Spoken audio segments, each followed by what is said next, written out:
All right, let's dive into a pretty wild thought experiment. What would happen if we took a truly modern predator, a stealth submarine from the 21st century, and dropped it right into the middle of the Cold War? Let's see what might happen. I mean, that's really the core question here, isn't it? What happens when a piece of technology that shouldn't exist suddenly appears? In a time of massive superpower tension, a ghost like that in the water could be the tiny spark that sets the entire world on fire. So, to really get a handle on the kind of chaos we're talking about, we need to go back and set the stage.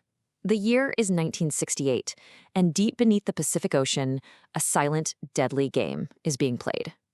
So, here's what actually went down. In March of '68, a Soviet submarine, the K-129, and this thing was armed with nuclear missiles, it just vanished. The Soviets looked everywhere frantically, but found absolutely nothing. The US Navy, though, with their network of secret underwater microphones, they found it, 3 miles deep. And what they did next was, honestly, one of the most unbelievable intelligence operations of all time. The CIA's plan was straight out of a spy thriller. They were going to build a gigantic, one-of-a-kind ship called the Glomar Explorer, fit it with this enormous mechanical claw, and literally pluck the 2,000-ton sub right off the ocean floor. And the cover story? Oh, they were just a humble deep-sea mining operation. All of this just to get their hands on Soviet codebooks and nuclear secrets. You can't make this stuff up. And if you want to know just how high the stakes were, just look at the price tag. In today's money, we're talking about a $5 billion gamble. That's how badly they wanted what was inside that sunken sub. It was this incredible high-wire act of engineering and espionage. Okay, so you have this incredibly tense, real-life powder keg. And now, right into the middle of all of it, we're going to drop our anomaly, our ghost from the future. Just try to picture this. As both American and Soviet ships are carefully scouring the ocean, a modern nuclear attack sub, like a Virginia class, just materializes right over the K-129 wreck. It's like dropping a great white shark into a goldfish pond. The ecosystem is just not prepared. So, you have to ask, just how unfair would this fight really be?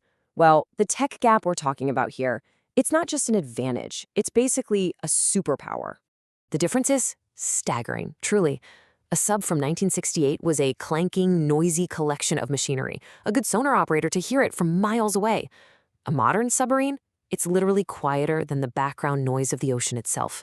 And its sensors don't just hear, they build a complete 3D picture of everything for miles around, with AI that can flag a threat in an instant. And this analogy just nails it. The Cold War navies are trying their best to hear a little whisper from across a quiet room.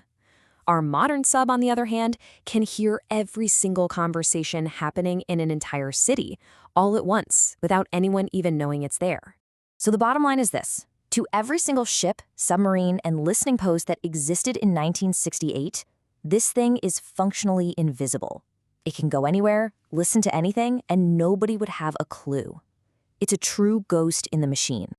So if you've got this unbelievable advantage, what do?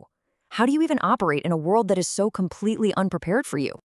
Well, its first challenge, and I'm using air quotes there, would be the Soviet Navy in the area.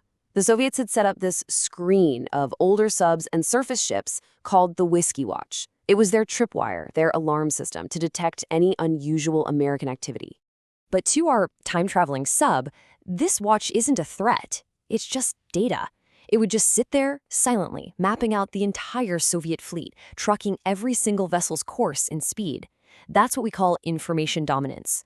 And from there, if it wanted to, it could take out that entire screen of ships so fast that no one would even get a distress call out. The result on the ground, or in the water, is total control. Our modern sub could just sit back and watch the whole multi-billion-dollar Project Azorian happen, making sure no Soviet ships get anywhere near it. That entire Soviet defense plan, instantly useless. Both superpowers would be playing their little game, completely oblivious to the fact that the real master of the ocean is watching them both. But all that tactical stuff, that's really just the beginning. The real world-shattering chaos, that starts the moment this ghost is finally discovered. You have to understand, the entire principle that kept the Cold War from turning hot was mutually assured destruction. The idea that if you nuke me, I can nuke you back, and we're all finished. This submarine breaks that whole idea. If the US gets it, they can silently hunt down every Soviet missile sub, erasing their ability to strike back. If the Soviets find it, they're suddenly facing an enemy they can't track, they can't fight, and they can't hide from. I mean, put yourself in the shoes of a world leader back then. What do? Do you reveal your impossible advantage? Or, if you're on the other side, do you maybe risk a desperate preemptive strike before this unknown thing can take you out completely? It's a strategic nightmare that makes decades of military planning totally worthless in a single afternoon. And really, that's the ultimate question here. Could a single impossible ship completely change the course of the 20th century? Could one ghost from our future totally rewrite everything we know about our past? It's a pretty mind-bending thing to think about.